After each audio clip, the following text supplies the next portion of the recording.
नक्की CA career करायचं आहे हे तुझ्या मनात कुठून आलं? भले तू बिल्डिंग बिल्ड कर, काही बिल्ड कर, बरोबर. You need a strong base. एखाद्या सीए स्टुडंटला जर ते आहे, डिसिप्लिन आहे, रोज उठून मी कन्सिस्टंटली अभ्यास करतोय, education is the only thing which can make us bright our future. We do not have all other family business नाही, काय आहे, 0% बिल्ड करायचं आहे. The only thing that is education is the one which is taking me ahead in my. CA हाच माणूस बनतो जो bounce back करतो from the bottom. As a CA किंवा ॲज अ नॉर्मल करिअर पण तुम्ही परस्यू करणार आहात, ओके. तर मी म्हणेल की असा पाथ चूज करा जिथे तुम्हाला चॅलेंज असेल. सेफ पाथ चूज करू नका. सेफ पाथ सर्व चूज करतात. Be something out of the box. Hello मित्रांनो, तर स्वागत आहे तुमचं आपल्या या नवीन सिरीजमध्ये, ज्याच्यामध्ये आपण युवा कोचिंग क्लासेसच्या यशस्वी विद्यार्थ्यांसोबत आपण चर्चा करणार आहोत, गप्पा मारणार आहोत. तर आज आपण अशाच एका विद्यार्थ्याला आपण भेटणार आहोत, ज्याचं नाव आहे सनी बद्रिके. तो आता सीए फायनलिस्ट आहे. त्याने त्याच्या करिअरची सुरुवात कशी केली, सीए करताना कोणकोणते अडथळे आले, कोणते प्रश्न आले, तर आज आपण त्याच्याबद्दल त्याच्याकडून जाणून घेणार आहोत.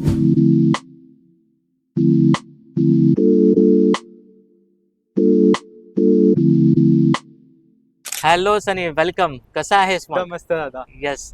आणि मग आता सध्या काय चाललंय मग आता? आता हाय सीए फायनलची स्टडीज वगैरे चालू आहेत आणि आता अडिकाशिप पण चालू आहे. ओके ओके ओके, आणि very good very good very good. तर स्पेशली तुला आज मी यासाठी बोलवलंय की आपले जे काही आता येणारे जे आता विद्यार्थी आहेत, तर त्यांना पण असं सीए वगैरे करायचं असतं, पण त्यांना एक्झॅक्ट माहिती नसते की नक्की सीए जॉईन कसं करायचं आहे, काय काय त्याच्यामध्ये सब्जेक्ट वगैरे असतात, काय मार्किंग सिस्टम आहे, किती आपल्याला एकंदरीत खर्च वगैरे येतो. तर या सर्व गोष्टीचा आढावा घेण्यासाठी आज मी तुला इकडे बोलवलेला आहे. सो मला पहिला प्रश्न तुला असा विचारायचा आहे की नक्की सीए करिअर करायचं आहे हे तुझ्या मनात कुठून आलं? आता सीए करिअर हा मला करायचा होता, तर माझ्या आतमध्ये ती एक एनालिटिकल थिंकिंग आहे, जी तू पाहिली असेल आधी. हो हो हो. आता ते क्युरिओसिटी होती माझ्यात आणि मला असं होतं की मला एक चॅलेंजिंग करिअर हवं. बरोबर. चॅलेंजिंग करिअर जिथे मी एक मला स्वतःला टेस्ट करेल, माझी Okay. एबिलिटी टेस्ट करणार. आणि सीए मध्ये म्हणणार तू तू ऑडिट करतोय, टॅक्सेशन करतोय, लॉ करतोय, फायनान्स करतोय, बरोबर. प्रत्येक गोष्ट अंडर वन अम्ब्रेला. ओके. आणि तेच हवं होतं मला. येस. आणि ते जे सीए आहे ते प्रोव्हाइड करता आणि मला तेच कारण होतं की मला सीए करायचंय. Yes yes, very good very good. आता दुसरा एक प्रश्न मला असं विचारायचं होतं की चल, हे तर कळलं की सीए नक्की तुलाच करायचं होतं, आतून इच्छा होती. काही काही मुलांचं असं असतं ना की अरे नाही रे, मम्मी पप्पाने सांगितलं म्हणून करायचंय. तर असं काही कोणी जोर जबरदस्ती तुझ्यावरती काही केली नाहीये, नाही, म्हणजे ते स्व इच्छेनेच तू इच्छेने करिअर? होतो. आणि एक निवडलंस. आहे की एक coming from a middle class हम्म. हे तर खूप कठीण होतं. बरोबर का आपल्याला आयडिया नाही की काय करायचं आणि कुठून स्टार्ट करायचं. बरोबर आणि बरोबर. गायडन्स साठी आहेत ना आहेत ते पण आयडिया नव्हतं आपल्याला. जे आहे we are starting from zero itself. Yes yes yes yes. आता दुसरं एक होतं की जेव्हा आता तू सीएचा कोर्स वगैरे जॉईन केलंस, तू जेव्हा पहिले लेक्चर्स वगैरे स्टार्ट वगैरे झाले, शिकवायला स्टार्ट झालं, तर मग आपल्याकडे क्लासेसमध्ये असताना जे काय आपण शिकवलेलं 10वी-12वी मध्ये, तर त्या बेसिकचा तुला कुठे यूज झाला का त्याच्यामध्ये? आता ते म्हणायला गेलं ना दादा, हो. तर प्रत्येक गोष्टीचा बघ, तुझ्या आधी बेस हवा. बरोबर भले तू बिल्डिंग बिल्ड कर, काही बिल्ड कर, बरोबर. You need a strong base. बरोबर. आता ते बेस आहे ना, तुम्ही प्रॉपर असा बिल्ड करून दिलेला. मला असं होतं की तुम्ही प्रत्येक कन्सेप्टच्या पाठी वाय हे बरोबर. विचार तू आधी, येस मग ते कन्सेप्ट रेट कर. येस. आणि ते तुम्ही जे आतून बिल्ड करून दिला ना, बरोबर ते लॉंग टर्म साठी माझ्यासाठी खूप इफेक्टिव्ह आहे. आणि बरोबर. आता जे तुम्ही बिल्ड करून दिला ना बेस, हा. इट इज बोलला ना, शब्द नाहीत माझ्याकडे, जे ती मला आता खूप उपयोगी आहे. Yes yes, thank you thank you. बरं वाटलं आपल्या क्लासेस बद्दल हे ऐकून. आणि आता मला सांग की जर एखाद्या विद्यार्थ्याला सीए साठी ऍडमिशन घ्यायचं असेल, तर असं काही 12वीला काही पर्सेंटेजचा क्रायटेरिया असतो का? पर्सेंटेजचा क्रायटेरिया आहे की यू नीड 50 अबाव. ओके. हा. Overall Overall. 50% हा, अबाव तुला 50% पाहिजे? above. ओके हो, पाहिजेतच. ओके. आणि आता सीए ला ऍडमिशनला जायचं असेल तर मग तुला अजून काय काय डॉक्युमेंटेशन वगैरे लागतं? आता डॉक्युमेंटेशन मधलं आफ्टर 12 जातोय, तर 12ची सर्टिफिकेट्स वगैरे आहेत, नंतरला 10 सर्टिफिकेट वगैरे, बरोबर. किंवा लो इन्कम ग्रुप वगैरे असणार तर इन्कम सर्टिफिकेट वगैरे लागणार. Yes and yes just normal the registration process. Okay okay. आता मला एक सांग की किती सब्जेक्ट वगैरे असतात, म्हणजे किती लेवल्स वगैरे आहेत? आता सीएचं starting from foundation route, yes. त्यामध्ये 4 सब्जेक्ट आहेत. ओके फाउंडेशन रूट क्लिअर झाला की second is your intermediate. Okay intermediate मध्ये आहे total 6 papers. Okay and after that you have 2 years of आर्टिकलशिप. अँड आर्टिकलशिपच्या नंतर आहे CA final. Even that Okay. आहे 6 subject, written exam and 4 online SPMs. That is Okay. Self pace modules. Okay okay. आता suppose कर की एखाद्या 12वीच्या विद्यार्थ्याला सीए करायचं आहे.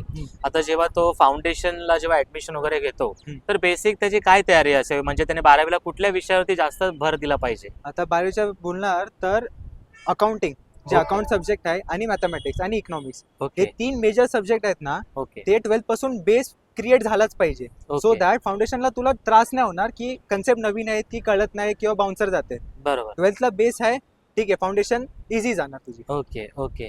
आणि एकंदरीत फाउंडेशनचं रजिस्ट्रेशनचं फीज वगैरे किती असतं? फाउंडेशनचं रजिस्ट्रेशनचं फीज आहे that is 10,000 for okay ICA registration which includes books and all. Okay. म्हणजे स्टडी मटेरियल वगैरे सर्व Study तुम्हाला material, सोबत yes, sir. मिळतं. आणि असं इन्स्टिट्यूट कडून काही लेक्चर्स वगैरे प्रोव्हाइड केले जातात का? इन्स्टिट्यूट कडून फ्री लेक्चर्स वगैरे आहेत प्रोव्हाइडेड, लाईक त्यांच्या युट्यूब चॅनल्सवर पण आहेत, ओके ते जे आपल्याला डेली पाहता येतं. ओके. तर आता तू फायनल पर्यंत पोहोचलेला आहेस, तर एकंदरीत तुझा असा फेवरेट सब्जेक्ट वगैरे कोणता आहे? आता माझा फेवरेट सब्जेक्ट म्हणायला गेलास तर that is taxation. Okay taxation का की इट कम्स विथ लॉ पण येतोय, इंटरप्रेट करायचं आहे, क्लायंटचा केस येतोय, काय लिटिगेशन्स आले, तू इंटरप्रेट करते, तू चॅलेंज करतोय to the other person, authorize person किंवा इन्कम टॅक्स कमिशनर आहे किंवा GST डेप्युटी कमिशनर्स वगैरे आहेत, तू त्यांना चॅलेंज करतोय, तू ओके डिफेंड करतोय. तिथं एक तुझी क्वालिटी आहे टू बरोबर. डिफेंड ऑर टू इंटरप्रेट, ती एक चांगली बिल्ड होते आणि Yes. ते खूप आवडीचं आहे मला. Yes yes yes. Very good very good. So next question असा आहे की कधी कधी आपल्याला अभ्यास करण्याचा कंटाळा वगैरे येतो. आता तर CA करायला गेलं की वास्ट सिलेबस आहे, त्यानंतर मग तुम्हाला खूप सब्जेक्टचा स्टडीज करायचं आहे, लॉंग आवर्स तुम्हाला स्टडीज वगैरे असतात. तर मग असं कधी कंटाळा वगैरे फील झाला की अरे बाबा नको आता, बस झालं आता, असं काही? हा, एक्झॉशन टाईप होतो की यार मन नाही करत आज अभ्यास करायचा, बट रोज उठून अभ्यास करणं, तुझं मन नाही आहे तरी करणं, त्याला मोटिवेशन आणि डिसिप्लिन म्हणतात. Yes yes yes. डिसिप्लिन पाहिजेच. एखाद्या CA स्टुडंटला जर ते आहे, डिसिप्लिन आहे, रोज उठून मी कन्सिस्टन्सली अभ्यास करतोय, भले माझा मूड नाहीये, तिथं तो थांबून जातं की हा मी CA क्लिअर करणार आहे म्हणजे करणार आहे. बरोबर बरोबर. आणि सपोज करा असं कंटाळा वगैरे आला तर मग नक्की काय करावं? काय ट्रिक्स वगैरे आहेत अशा? कंटाळा आला तर ठीक आहे, गो फॉर अ वॉक किंवा कुणाशी बोल, मित्र आहेत, फॅमिली आहे, spend some time with them, okay त्यांच्यासोबत टाइम स्पेंड कर तू, किंवा नेचर वॉक कडे जा, स्वतःसोबत बस, ओके. तिथं तुला रिअलाइज होणार आहे की कुठं चुकतोय आपण. Yes yes yes. म्हणजे एक एकंदरीत बोलायला लागलं तर एक रिलॅक्सेशन टाइम थोडंसं हा. घ्यायचं. ओके, 5 मिनिट्स ब्रेक वगैरे थोडंसं असं टाईप. ओके. तर मग आता CA प्रोफेशन जॉईन केल्यानंतर तुला थोडंफार असं टायमिंगचा इश्यू झालाच असेल, कारण तुझं at the same time college वगैरे पण चालू होतं, ग्रॅज्युएशन करत होतास. तर मग असं कधी क्लॅश वगैरे झालं का असं दोन्ही अभ्यासामध्ये? क्लॅश तर असा खूप टाइम झालाय की कॉलेजची पण एक्झाम्स आलेत, CA ची पण एक्झाम्स आलेत, मग ते मॅनेज करणं खूप डिफिकल्ट जायचं. का कॉलेजची एक्झाम झाली की you have next your CA का एक्झाम, येस आणि CAचा एक्झाम तर तुला पण माहिती आहे, प्रिपरेशन, लॉंग आवर्स आहेत, no distractions, nothing. Yes yes yes आणि तिथं मॅनेज करणं, तू जेव्हा स्वतःला लॉक करतोय in the room yes. For the next 6 months और नेक्स्ट 3 मंथ्स, ओके तिथं तुला कळून येतं की भाई स्वतःसाठी तू आहेस ना, Right. पॅरेंट्स येणार आहेत ना, तुझा मित्र येणार एक्झाम हॉलमध्ये, येस तू स्वतः जाऊन लिहिणार आहेस. Yes yes yes. आणि so you just have to prepare. You just have to prepare, कारण कॉन्फिडन्स प्रिपरेशन येतो. पॉझिटिव्ह माइंडसेट आहे, that is one time, but ते पॉझिटिव्ह माइंडसेट ते एका पूर्तीपर्यंत आहे, पण कॉन्फिडन्स प्रिपरेशन येतो. प्रिपरेशन झालंय, तुला माहिती आहे माझं प्रिपरेशन झालंय, मी कॉन्फिडंट इनफ आहे Yes. पेपर लिहायसाठी. Yes yes. So you should be confident हा, about your studies and exam and all that. Okay. तुला असं इन्स्पायर काय करतं जास्त करून असा अभ्यास करण्यासाठी? आता इन्स्पायर तर आता तुला माहिती आहे की माय फॅमिली, का we have seen that struggles, पॅरेंट्सचे पण स्ट्रगल्स बघितलंय. येस. आता त्यांना ते स्ट्रगल नको असल्यामुळे आता for a middle class person education is the only thing which can make us bright our future. Okay. आणि येस, माहित आहे की we do not have all other family business, नाही काय आहे, 0% बिल्ड करायचं आहे. The only thing that is education घेऊन जाणार आहे, आणि हां, education is the one which is taking me ahead in my life. Yes yes. Very good very good. तर सनी, मला थोडंसं आता एकंदरीत आयडिया आला की CA करण्यासाठी वगैरे आपल्याला डेडिकेटिव्ह असणं गरजेचं आहे, थोडंसं एक इन्स्पिरेशन कोणाचं तरी असावं लागतं. आता फाउंडेशनचं जसं तू मला आता अमाऊंट वगैरे सांगितलीस की रजिस्ट्रेशनचं 10,000 रुपये जातात. सो ओव्हरऑल आपलं CA कम्प्लीट करेपर्यंत आपल्याला किती खर्च येतो? आता ओव्हरऑल बघायला गेला तर फाउंडेशन 10,000 जातो रजिस्ट्रेशन, अँड नंतरला इंटरमिजिएट आहे त्याचा 18,000 रजिस्ट्रेशन, ओके. आणि फायनलचा लाईक 22,000 रजिस्ट्रेशन जातो.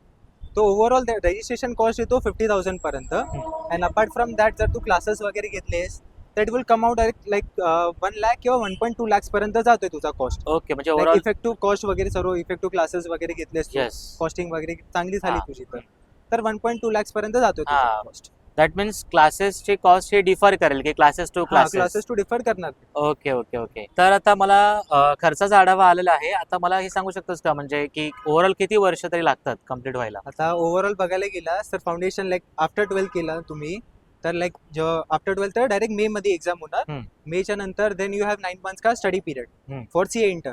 सीए इंटर 9 मंथ झाला देन तुझ्याकडे साधारण 2 वर्ष तुला आर्टिकलशिप करायचे कोणत्याही सीएच्या अंडर. तिकडनं आर्टिकलशिप वगैरे झाली की 6 मंथचा एक कूलिंग पिरियड असतो. देन तू फायनल साठी एलिजिबल होणार. सो अप्रॉक्स 3-3.5 वर्ष जातो. 3.5 फाउंडेशन पासून ते फायनल पर्यंत फायनल क्लिअर करेपर्यंत सर्व 3.5 इयर्स टू 4 इयर्स जातोच विथ आर्टिकलशिप 2 इयर्स ऍड करून वगैरे. ओके. सो ओव्हरऑल आता छान तू अशी आयडिया दिलीस की नक्की खर्च किती, ड्युरेशन किती वेळ लागतं, काय काय असावं लागतं. तर मग मला आता हे सांग की आता जर काही विद्यार्थ्यांना आता सीए करिअर वगैरे जॉईन करायचं असेल, चूज करायचं असेल तर मग आता त्यांनी कोणत्या मिस्टेक टाळल्या पाहिजेत? आता पहिली मिस्टेक आहे दॅट इज एबीसी अनालिसिस की इम्पॉर्टंट चॅप्टर्स आहेत हे आहेत ते आहेत. खरं सांगू ICA doesn't care ABC analysis. आता रिसेंट एक आयसीएचा पेपर झाला फायनलचा. What is ABC analysis? That is ABC grading ठेवतो आपण की हा this is important chapter. Okay. थोडा ठीक आहे नेक्स्ट इम्पॉर्टंट आहे आणि थोडं इग्नोर केला तरी चालेल. ओके. बट आता रिसेंट मध्ये काय झालं आयसीआयनी एएफएमचा पेपर होता फायनलचा. त्यामध्ये एक टॉपिक होता दॅट इज हेच मॉडेल करून. ते एखाद्या कोपऱ्यात होता तो पेपर. एक असा फक्त कन्सेप्ट होता. आयसीआयनी त्याच्यावरती एक सम विचारलं. सो तुम्ही म्हणणार एबीसी अनालिसिस टोटली अवॉइड केला पाहिजे. तो प्रत्येक चॅप्टरला प्रत्येक इम्पॉर्टन्स दिली पाहिजे तेवढी. सेकंड आहे की इग्नोरिंग रिव्हिजन्स. आज क्लासमधून आलात तुम्ही ठीक आहे एक्झॉस्टेड आहात काय आहे यार ॲटलिस्ट 15 to 20 मिनिट्स ते बुक घेऊन बसलात काय केलं आज ते रिवाईज केलास सकाळी उठून परत रिवाईज केलास ते तुम्हाला लॉंग टर्मसाठी रिटेन्शन चांगला राहणार आहे. आणि एक थर्ड म्हणायला गेलं की कॉन्फिडन्स लूज नका करू तुम्ही. Even if you get an attempt किंवा काय झालं सीए हात माणूस बनतो जो बाउन्स बॅक करतो फ्रॉम द बॉटम. ते एक आहे. अच्छा. तर मग तू आताची जी जनरेशन आहे आता जे विद्यार्थी आहेत स्टुडंट्स आहेत तर त्यांना तू काय म्हणजे सल्ला देशील सीए करिअर करण्याबद्दल? आता ॲज अ सीए किंवा ॲज अ नॉर्मल करिअर पण तुम्ही परस्यू करणार आहात. ओके. तर मी म्हणेल की असा पाथ चूज करा जिथे तुम्हाला चॅलेंज असेल. सेफ पाथ चूज करू नका. सेफ पाथ सर्व चूज करतात. Be something out of the box. Yes. काहीतरी चॅलेंजिंग घ्या जे तुमची एबिलिटी टेस्ट करणार. तुम्हाला as a personal differently build करणार ते. बरोबर. सो तुम्हाला जे एक्साइटिंग वाटतात ना तुम्हाला ज्याची आवड आहे ते करा. एट दी एंड कारण नेक्स्ट 40 इयर्स किंवा next 50 years of your life तुम्हाला ती गोष्ट करायची. बरोबर. तर रोज उठून तुम्ही मला एन्जॉय आहे तर मी करतोय असं नाही की बाई कोणी सांगितलं मला किंवा पॅरेंट्स बोलले तू मित्रांनी सांगितलं तुला आवड आहे तू कर. आणि दुसरं आहे की यंग ब्लड हा try to learn new things आणि प्रत्येक गोष्ट शिकायची हे ठेवा इच्छा ठेवा. येस. यंग ब्लड आहे तोपर्यंत जे होईल तेवढं शिकून घ्या. एट दी एंड तुझी नॉलेज काय आहे मी ते लोक चेक करतील. बरोबर. त्याच्याने तुला हे करणार आहे जस्टिफाय करण्यात याला सर्व येतं की सो अमाऊंट आम्ही देऊ शकतो किंवा तो एलिजिबल आहे तेवढा पॅकेजसाठी. येस.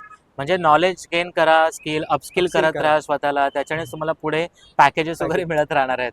सो सनी थँक्यू सो मच तू एवढा तुझा अमूल्य वेळ दिल्याबद्दल. आता आय नो की तू आता फायनलिस्ट आहे तुला स्टडीज वगैरे पण करायचं होतं आणि सध्या तुझं आर्टिकलशिप पण चालू आहे आणि खरंच अशीच प्रगती करत राहा. खूप छान वाटलं बोलून वगैरे. आपल्या विद्यार्थ्यांना पण थोडी माहिती मिळालीच असेल आणि best of luck for your future आणि लवकरच फायनल होऊन आम्हाला भेटशील. Thank you so much. तर आता फायनल क्लिअर झाल्याच्या नंतर माझी अशी इच्छा आहे की युवा कोचिंग क्लासेस 11-12 ग्रॅज्युएशन नको खाली सीए हे सुद्धा असलं पाहिजे. Yes yes yes. Thank you so much. लवकरच.